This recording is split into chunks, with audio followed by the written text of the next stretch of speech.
আসসালামু আলাইকুম। লেকচার 8 এ আমরা এই প্রবলেমটা সলভ করে থাকবো। প্রবলেমটা হলো draw inference line for reaction at A আর BC V11 V22 M11 and M22। তো এখানে প্রশ্নে আরেকটা কথা উল্লেখ করা দরকার। Load moves from A to B and D to E. অর্থাৎ প্রথমে আমাদেরকে বের করতে হবে এই যে এখানে এ সাপোর্ট আছে, এটাতে রিঅ্যাকশনের জন্য ইনফারেন্স লাইন ডায়াগ্রাম, এবং তারপরে বের করতে বলছে এই যে এখানে আর বিসি উৎপন্ন হবে এই বিসি বরাবর, সেটার ইনফ্লুয়েন্স লাইন ডায়াগ্রাম, এবং 1 সেকশন এবং 2 সেকশনে শেয়ার এবং মোমেন্টের জন্য ইনফ্লুয়েন্স লাইন ডায়াগ্রাম, এবং লোডটা এ থেকে বিতে আসবে, দেন ডি থেকে ইতে আসবে।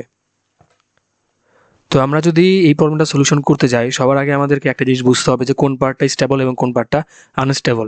আমরা যদি এখানে দেখি সিডিই, এই পার্টটা কিন্তু ফিক্স সাপোর্টের সাথে কানেক্টেড, দ্যাট মিন্স এই পার্টটা হচ্ছে স্টেবল, এবং এ বি বা বিসি এই পার্টগুলো কিন্তু আনস্টেবল।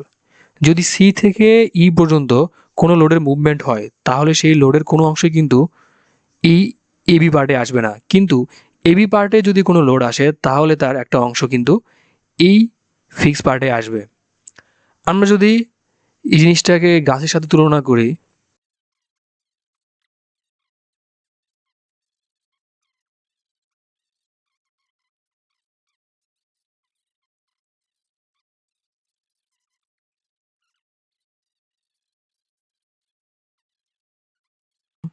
এই ইডিসি গাছের এই ডালের মতো, কারণ এইখানে যে আমরা ফিক্স সাপোর্ট দেখতে পারতেছি, গাছের ডাল যদি এইভাবে থাকে তাহলে গাছের ডালের এই প্রান্তটা কিন্তু ফিক্স সাপোর্টের মতো করেই কাজ করে, এবং সি প্রান্তে একটা দড়ি টাঙানো আছে, এবং এই দড়ির বি প্রান্তে সাপোজ কেউ কোনো ক্রিকেট ব্যাট দিয়ে ধরে আছে এইরকম, আর এখানে ধরো তুমি দাঁড়ায় আছো, তো তোমার হাতে ক্রিকেট ব্যাট, সেই ব্যাটের সাথে দড়ি লাগানো আছে এইভাবে, এবং তারপরে করা আছে কি সেই দড়িটা এই গাছের সি প্রান্তে আটকানো আছে। তো এই অবস্থায় যদি কেউ এই গাছের ডালের উপর দিয়ে হাঁটাহাঁটি করে তাহলে তোমার হাতে কিন্তু কোনো রকম ফোর্স তুমি অনুভব করবে না বা কোনো রকম টান তুমি অনুভব করবে না, কিন্তু কেউ যদি এই দড়ির উপরে হাঁটাহাঁটি করে বা দড়িতে কোনো রকম টান দেয় তাহলে কিন্তু তুমি তোমার হাতেও কিন্তু একটা ফোর্স অনুভব করতে পারবা। আবার যদি কেউ ক্রিকেট ব্যাটের উপর দিয়েও দৌড়াদৌড়ি করতে চায় বা দাঁড়ায় তাহলে তুমি কিন্তু তোমার হাতে একটা ফোর্স অনুভব করবা। তো আমরা এটা থেকে বুঝতে পারতেছি যদি এই পার্টে কোনো রকম মুভমেন্ট হয় তাহলে তার কোনো অংশই আসলে এই পার্টে বার হবে না। এই পার্টে কোনো রকম ফোর্সের মুভমেন্ট হয় সেক্ষেত্রে এইখানে রিঅ্যাকশন ফোর্স পাওয়া যাবে, কিন্তু এর সাথে সাথে আবার সেই রিঅ্যাকশন ফোর্সের কিছু অংশ আবার এই পাশে আসবে। সাপোজ এখানে একটাই ফোর্স আমরা দিলাম, সাপোজ 10 কেজির কেউ দাঁড়ায় আছে, তাহলে তোমার হাতে কি তুমি 10 কেজি ফোর্স অনুভব করবা? না, তুমি 10 কেজির চাইতে কিছু কম ফোর্স অনুভব করবা। সাপোজ আমি ধরলাম 7.5 কেজি, তাহলে থাকে আর কত, 2.5 কেজি। এই 2.5 কেজি কী হবে, এই বিতে আসবে, সেখান থেকে টান দিয়ে এই সিকে ধরবে, তাহলে এই সিতে একটা টান অনুভব হবে, তাহলে আমরা বলতে পারবো যে সিতেও আসলে 2.5 কেজি কাজ করতেছে। এই 2.5 কেজি আবার কোথায় গিয়ে কাউন্টার হবে, এই ফিক্স সাপোর্টে 2.5 কেজি। তো এটাই হলো এখানকার মেকানিজম। আমরা এই পার্টটাকে বলতেছি স্টেবল পার্ট এবং এই বাকি পার্টগুলোকে বলতেছি আনস্টেবল পার্ট। আমরা যদি এটাকে খুলে খুলে দেখাই তাহলে ফিগারটা এরকম হয়। তো আমরা কেন আসলে এই পার্টটাকে স্টেবল পার্ট বলতেছি, যদি এইভাবে কোথাও একটা ফিক্স সাপোর্ট থাকে এবং তার সাথে কোনো বিম যদি লাগানো থাকে তাহলে কিন্তু এই বিমটা ওই স্টেবল পার্টের সাথে লাগানো অবস্থাতেই থাকবে, এটার কোনো রকম ডিসপ্লেসমেন্ট হবে না। কিন্তু যদি এরকম হয় এক পাশে শুধুমাত্র হিঞ্জ আছে এবং অপর পাশটা কোনো কিছুর সাথে অ্যাটাচড নাই, যেহেতু হিঞ্জ আছে এটা, তো এটা কিন্তু মুভ করার ক্যাপাবিলিটি রাখে, তাহলে দেখা যাবে যদি আমরা বি প্রান্তে কোনো কিছুর সাথে বেঁধে না দেই এটা এইভাবে নিচে সরে আসবে। সেম কেসটা ঘটবে আবার কোথায়, এই বিসি পার্টের ক্ষেত্রে। সাপোজ এই বিসি পার্টটা শুধুমাত্র এই বি এর সাথে কানেক্টেড আছে, তাহলে কিন্তু আমরা এটাকে এরকম গ্র্যাভিটির অপোজিটে এভাবে থাকতে দেখবো না, এটাও কি হবে, নিচে সরে আসবে। আবার সাপোজ এই বিসি পার্টটা এই সি এর সাথে কানেক্টেড হয়ে আছে, তো এই পার্টের বি প্রান্ত আমি ধরলাম কোনো কিছুর সাথে কানেক্টেড নাই, তাহলে কি হবে, এটাও আবার গ্র্যাভিটি ফোর্সের কারণে এরকম একটা অবস্থানে চলে আসবে।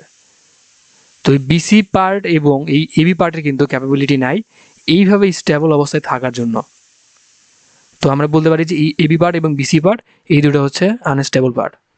প্রথমে আমরা আসি IL for reaction at A. তো যদি একই ফোর্স এই এ বিন্দুতে থাকে সেই ক্ষেত্রে আর এর মান আমরা পাই 1। সো এখানে আমরা শুরুতে মান পাচ্ছি কত, 1 কিপ।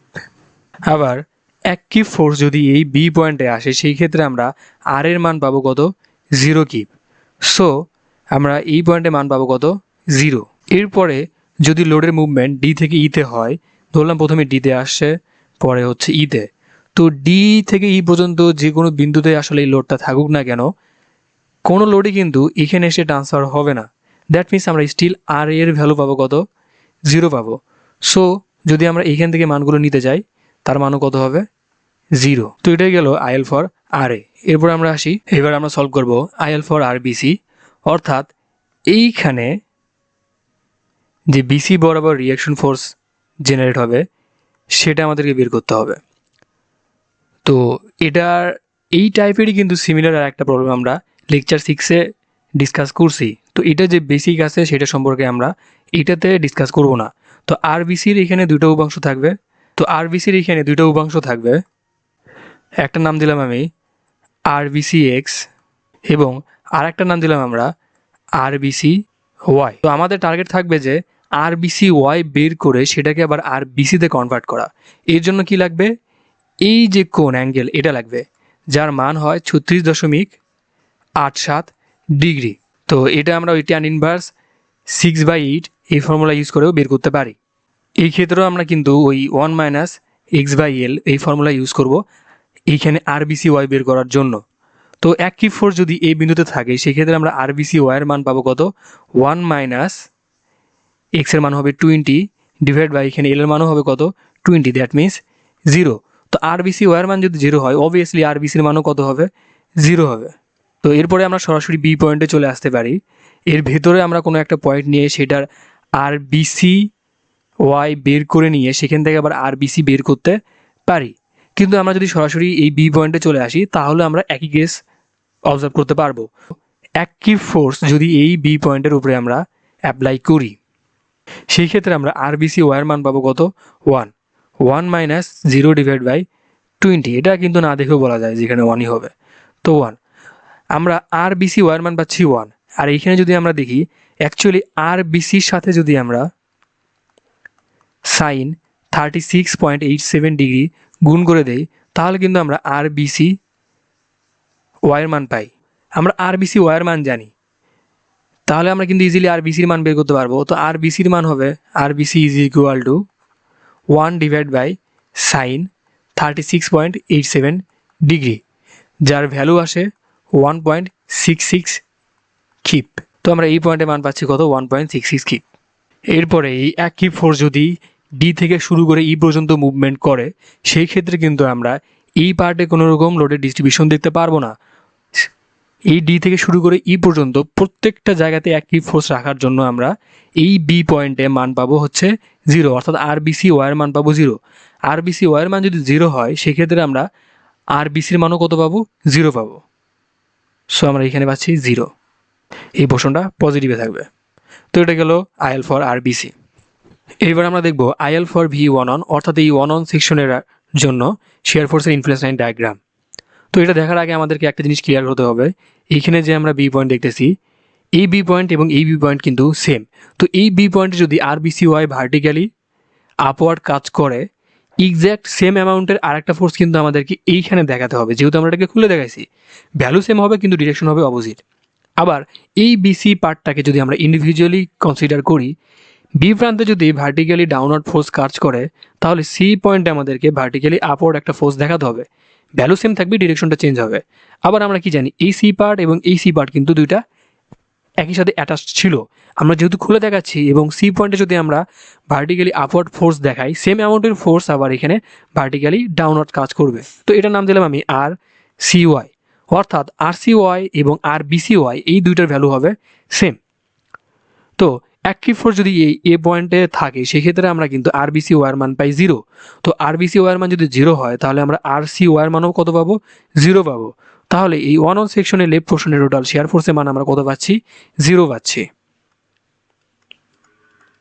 এরপরে আমরা ইচ্ছা করলে এরকম কোনো একটা পয়েন্টে এসে অ্যাক্টিভ ফোর্স রেখে বাকি হিসাবগুলো করতে পারি, কিন্তু এটা করা কোনো দরকার নেই, আমরা সরাসরি বি পয়েন্টে চলে আসব। তো অ্যাক্টিভ ফোর্স যদি এই বি পয়েন্টের উপরে চলে আসে, সেক্ষেত্রে আমরা আরবিসি ওয়ার মান পাবো কত? 1। আরবিসি ওয়ার মান যদি 1 হয় তাহলে আমরা আরসি ওয়ার মান কত পাবো? 1 পাবো। তাহলে এই 1 সেকশনের লেফট পোর্শনে আমরা টোটাল ভার্টিক্যাল ফোর্স দেখতে পারতেছি একটা, যার মান হচ্ছে 1, এবং ডাউনওয়ার্ড দ্যাট মিনস শেয়ার ফোর্সের মান কত হবে? -1। এরপরে যদি আমরা অ্যাক্টিভ ফোর্স সরাসরি ডি বিন্দুতে রাখি, আমরা কি দেখতে পারতেছি? এই ডি বিন্দুর ধার ঘেঁষে কিন্তু 1 সেকশনটা আঁকানো আছে।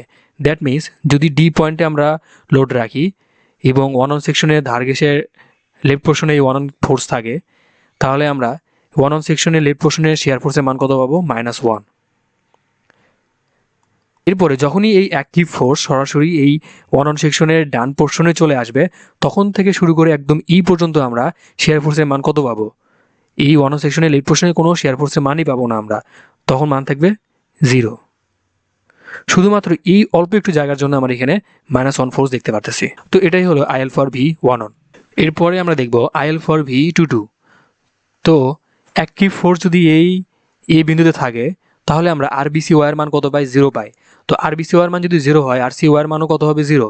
তাহলে 22 সেকশনের লেফট পোর্শনে যে শেয়ার ফোর্স আছে একটা, যার মান কিনা 0 হচ্ছে, তাহলে এখানে আমরা লিখে দিব 0 কি। এরপরে এই অ্যাক্টিভ ফোর্স যদি সরে এসে এই বি পয়েন্টে থাকে, সেক্ষেত্রে আমরা আরবিসি ওয়ার মান কত পাবো? আরবিসি ওয়ার মান পাবো 1। আরবিসি ওয়ার মান যদি 1 হয়, তাহলে আমরা আরসি ওয়ার মান কত পাবো? 1 পাবো। তাহলে 22 সেকশনের লেফট পোর্শনে আমরা শেয়ার ফোর্সের মান দেখতেছি কত? Downward 1, that means -1। এরপর চলে আসলাম আমরা ডি পয়েন্টে। তো ডি পয়েন্টে যখন অ্যাক্টিভ ফোর্স থাকবে, তখন কিন্তু এই এবি প্রান্তে আর কোনো ফোর্সের ডিস্ট্রিবিউশন হবে না। যদি এবি পোর্শনে কোনো ফোর্স না আসে, দ্যাট মিনস আরবিসি ওয়ার মান 0। আরবিসি ওয়ার মান যদি 0 হয়, তাহলে আমরা আরসি ওয়ার মান কত পাবো? 0 পাবো। তাহলে আমরা কি দেখতে পারতেছি? 22 সেকশনের আগে টোটাল শেয়ার ফোর্সের মান আছে একটা, যেটা হচ্ছে -1 এবং ডাউনওয়ার্ড। তো আমরা এখানে পাচ্ছি -1। এরপরে এই অ্যাক্টিভ ফোর্স যদি সরে এসে এই 22 সেকশনের ধার ঘেঁষে লেফট পোর্শনে থাকে, সেই ক্ষেত্রে আমরা কি দেখতে পারবো? এই 22 সেকশনের লেফট পোর্শনে শেয়ার ফোর্সের মান কত হচ্ছে? -1। এই অ্যাক্টিভ ফোর্স যখন সরে এসে এই 22 সেকশনের ডান পাশে আসবে, তখন কিন্তু আমরা এই 22 সেকশনের লেফট পোর্শনে আর কোনো ফোর্সের মানই দেখতে পারবো না। তাহলে আমরা এই 22 সেকশনের ধার ঘেঁষে ডান পোর্শন থেকে একদম ই পর্যন্ত আমরা মান পাবো 0। এটাও নেগেটিভ, এটাও নেগেটিভ। এটাই হলো আইএল ফর ভি 22। এরপর আমরা সলভ করব IL for moment at 1 on section. তো IL for moment at 1 on section specially এই ফিগারের ক্ষেত্রে বা 22 সেকশনের জন্য করি না কেন, হয় অনেক সহজ হয়ে যাবে, নাহলে অনেক কঠিন হবে। তো কঠিন কীভাবে হয় সেটা আমরা আগে দেখি। যদি অ্যাক্টিভ ফোর্স আমরা এই এ বিন্দুতে রাখি, তাহলে আমরা আর বিসি ওয়ার মান কত পাবো? আর বিসি ওয়ার মান পাবো 0। তো আমরা এখানে লিখতে পারি যে 0। কিন্তু কথা হলো, শুধুমাত্র কি আর সি ওয়াই নিলেই এখানে সব সলভ?